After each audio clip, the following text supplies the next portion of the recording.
Once upon a time, long before suburban sprawl, uptown Charlotte was the place to shop.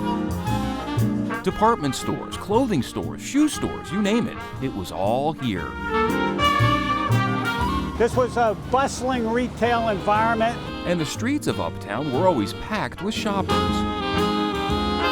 I can remember when all the stores and everything was down there. And in the heart of it all, right at the corner of Trade and Tryon, known as the Square, sat Brownlee Jewelers. They opened up in 1936. Brownlee sticks out in my memory. The name Brownlee came from the two original owners, Brownstein and Levy. My father went to work for him back after the war. He ended up buying the business and the building in the 60s. When Al Rousso took over the business from Brownstein and Levy, he decided to keep the original name. Everybody knew Al. Everybody got a deal from Al. A natural-born salesman, Al did everything he could to endear himself to Charlotteans. He kissed the ladies, he knew everybody's name, and he just made everybody feel wonderful.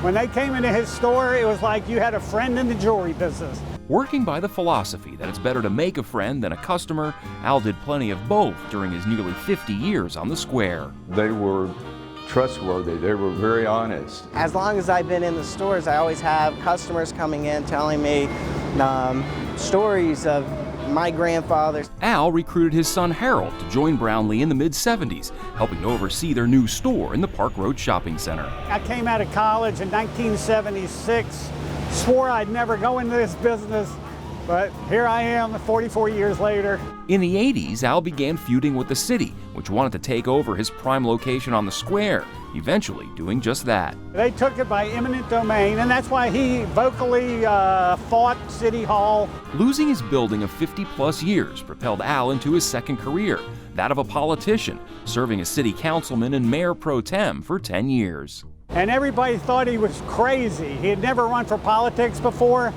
and he ended up getting the most votes of any city council and became head of the city council. The Park Road location became Brownlee's flagship store, which has grown over the years into 8 locations around the region. That puts us as one of the top 50 retail jewelers in America. Brownlee Jewelers, Michael speaking. Michael and Heather Rousso practically grew up in their family store. I don't know, it just always felt like home. Even when I was 10 years old, tagging jewelry, started working in the jewelry store during Christmases when I was around 14, 15. Michael knew from that early age that the family business would be in his future. Your name? Jane Kitty. Jane, Michael Rousso, nice to meet you. Oh, you're Rousso. Yes, ma'am. Michael likes to focus on custom pieces, using all the latest computer animation to create new and exciting designs. And I love making jewelry, which is what I'm most passionate about. All right, let's try this. While Michael knew all along he wanted to get into the family business, Heather wasn't so sure. I had that mindset of I'm studying fashion, I'm going to go to New York, I'm going to work in the fashion industry.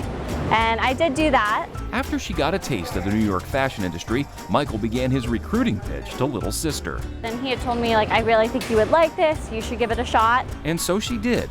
These days, Heather handles Brownlee's social media and online marketing, putting 3 Rousseaus under the same roof. The family is fabulous. I feel like we're pretty good at keeping it, family time and business time, and we try to keep them separate, which is great. And it's all part of carrying on the family tradition of customer service, which started with Al decades ago. Well, I'd say everything I know and have, I learned from my father in the jewelry business. In 1998, Al Rousso was back at the Square, back at the same spot where the original Brownlee store once stood, this time for the dedication of a grandfather clock in his honor. I do remember when this was installed and we came downtown and my grandfather had the biggest grin on his face. So I think this is just a great way to remember him by and to honor him with this clock. Al Rousso passed away in 2001 at the age of 76, but he no doubt would be thrilled to see his grandchildren continuing the legacy of the family business. I think my father would be quite proud of the success and growth Brownlee's has endured. It's a more wonderful feeling to know that I'm doing something that is cherishing my family and just honoring my family's memories and keeping such a great business going in the community. And with 4 young grandchildren, who knows? Maybe someday there will be a fourth generation of Rousseaus at Brownlee's. For Carolina Impact, I'm Jason Terzis reporting.